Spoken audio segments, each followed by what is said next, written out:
कि माँ दुर्गा की दूसरी शक्ति यानी ब्रह्मचारिणी माता की पावन कथा। माँ दुर्गा की नव शक्ति का दूसरा स्वरूप ब्रह्मचारिणी है।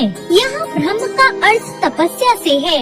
माँ दुर्गा का स्वरूप भक्तों और सिद्धों को अनंत फल देने वाला है। इनकी उपासना करने से तप, त्याग, वैराग्य, सदाचार और संयम की वृद्धि होती है। ब्रह्मचारिणी का अर्थ है तप की चारिणी यानी तप का आचरण करने वाली। देवी का यह स्वरूप पूर्ण ज्योतिर्मय और अत्यंत भव्य है। इन देवी ने दाएं हाथ में जप की माला ले रखी है और बाएं हाथ में कमंडल धारण कर रखा है। पूर्व जन्म में इन्हीं देवी ने हिमालय के घर पुत्री के रूप में जन्म लिया था और नारद जी के उपदेश से इन्होंने भगवान शंकर को पति के रूप में प्राप्त करने के लिए बहुत ही घोर तपस्या की थी। इसी कठोर तपस्या के कारण इन्हें तपचारिणी यानी ब्रह्मचारिणी नाम से भी जाना जाता है। 1000 वर्ष तक इन्होंने केवल फल फूल ही खाए और शाक पर निर्वाह किया और बहुत से कठिन उपवास रखे।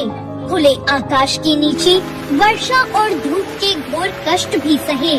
3000 वर्षों तक टूटे बेल पत्र खाए और भगवान शंकर की आराधना करती रही।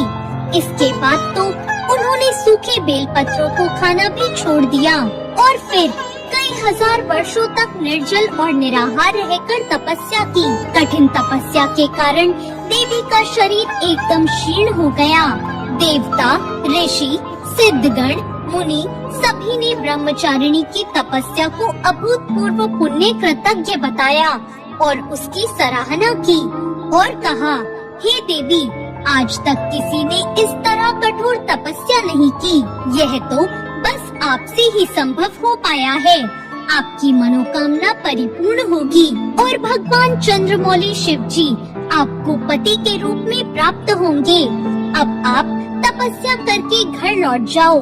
जल्द ही आपके पिता के यहाँ बुलावा आएगा। तो ये थी माता ब्रह्मचारिणी की कथा। इन देवी की कथा का सार ये है कि जीवन के कठिन संघर्षों में भी हमें मन को विचलित नहीं होने देना चाहिए। माँ ब्रह्मचारिणी देवी की कृपा से सर्व सिद्धि प्राप्त होती है। दुर्गा पूजा के दूसरे दिन देवी के इसी स्वरूप की उपासना की जाती है। माता ब्रह्मचारिणी के पूजन से पहले स्नान करके शुद्ध हो जाएं, फिर माता की प्रतिमा रखें या तस्वीर लगाएं। पूजा करते हुए शुद्ध मन से माता के नाम का स्मरण करते रहें। कोशिश करें कि सफेद या पीले वस्त्र पहनकर ही पूजा हो। माँ को प्रसाद में पंचामृत जरूर चढ़ाएं, रोली और अक्षत चढ़ाएं। अरुहल या कमल का फूल भी अर्पित करें। दूध से बने अन्य प्रसाद भी माँ को अर्पित कर सकते हैं और फिर कपूर से माता की आरती करें। मान्यता है कि ब्रह्मचारिणी माता के पूजन से कठिन तप तो पूरे होते ही हैं, साथ में अध्ययन करने में भी रुचि बढ़ती है। साथ ही स्मरण शक्ति का भी विकास होता है। जीवन की अज्ञानता मिटती है और ज्ञान का प्रकाश फैलता है। तो ये थी माता ब्रह्मचारिणी की कथा।